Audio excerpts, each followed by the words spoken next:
Ika-unang mga hari kabanata 20. Kinubkob ang Samaria. Tinipon ni Ben-Hadad, hari ng Syria, ang kanyang hukbo upang salakayin ang Samaria. Kasama sa hukbong ito ang 32 haring sakop niya, at ang kanilang mga kabayo at karwaheng pandigma. Nagpadala siya ng mga sugo kay Ahab, hari ng Israel, at ipinasabi ang ganito, ipinag-uutos ni Ben-Hadad na ibigay mo sa kanya ang iyong ginto't pilak, ang inyong mga babae at ang pinakamalalakas na mga anak.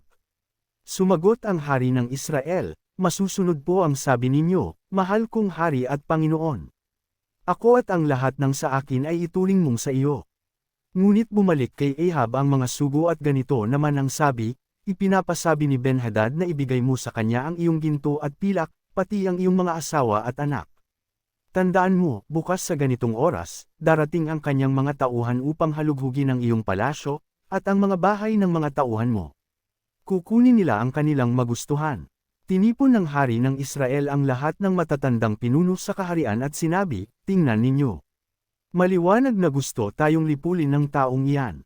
Pumayag na nga akong ibigay sa kanya ang lahat ng aking ginto't pilak, pati ang aking mga asawa at mga anak.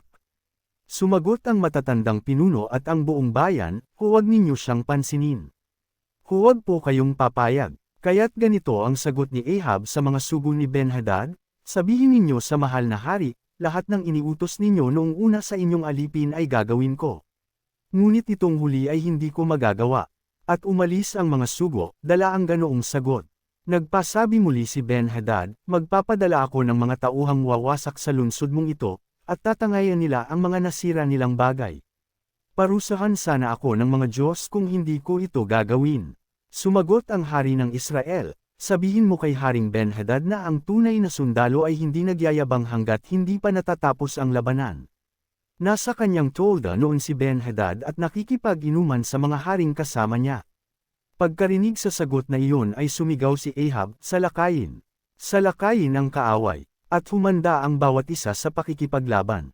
Nagtagumpay ang Israel. Samantala, dumating noon ang isang propeta at sinabi kay Haring Ahab ng Israel, ipinapasabi ni Yahweh na huwag kang matakot sa napakalaking hukbong iyan. Sa araw na ito ay pagtatagumpiin kita laban sa kanila at malalaman mong ako nga si Yahweh. Sino ang Seiseleke? Tanong ni Ahab. Sumagot ang propeta, ang mga kabataang kawal na nasa ilalim ng mga pinuno ng mga lalawigan. At sino ang mamumuno sa labanan? Tanong uli ni Ahab. Kayo, tugon ng propeta. Tinipon nga ni Ahab ang mga kabataang kawal ng mga pinuno ng mga lalawigan, may 232 lahat-lahat. Pagkatapos, tinipon din niya ang hukbo ng Israel na may 7,000 kalalakihan. Pagdating ng tanghaling tapat, samantalang si Ben-Hadad at ang 32 hari na kasama niya'y nagiinuman sa kanilang tolda, lumusab ang mga Israelita sa pangunguna ng mga kabataang kawal. May nagsabi kay Ben-Hadad, may lumalabas pong mga lalaki mula sa Samaria. At sumagot siya, hulihin sila ng buhay, anuman ang kanilang pakay, kapayapaan man o labanan. Sumalakay nga mula sa lungsod ang mga kabataang kawal, kasunod ang buong hukbo ng Israel. Sa unang sagupaan ay napatay ng bawat isa ang kanyang kalaban, kaya't nagtakbuhan ang mga taga-Syria. Hinabol naman sila ng mga Israelita, ngunit nakatakas si Ben-Hadad kasama ng ilang kawal na nakakabayo. Lumabas naman si Haring Ahab at sumama sa paghabol sa mga taga-Syria. Pinuksan nila ang mga ito, at napakaraming kabayo at karwahe ang kanilang nasamsam. Panibagong pagsalakay ng mga taga-Syria. Matapos ang labanang iyon, sinabihan muli ng propeta ang hari ng Israel. Wika niya, magdagdag pa kayo ng tauhan at ihanda ninyong mabuti ang inyong hukbo.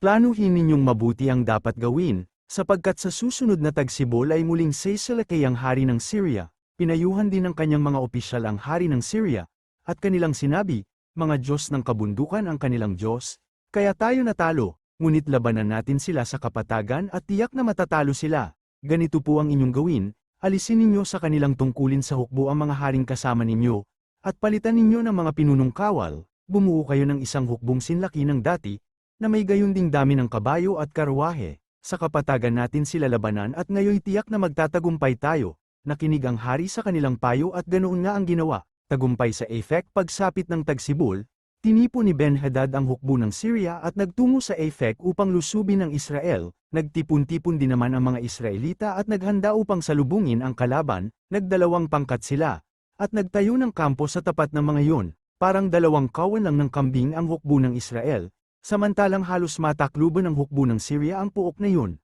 Lumapit muli sa hari ng Israel ang lingkod ng Diyos at sinabi sa kanya, ito ang ipinapasabi ni Yahweh, sapagkat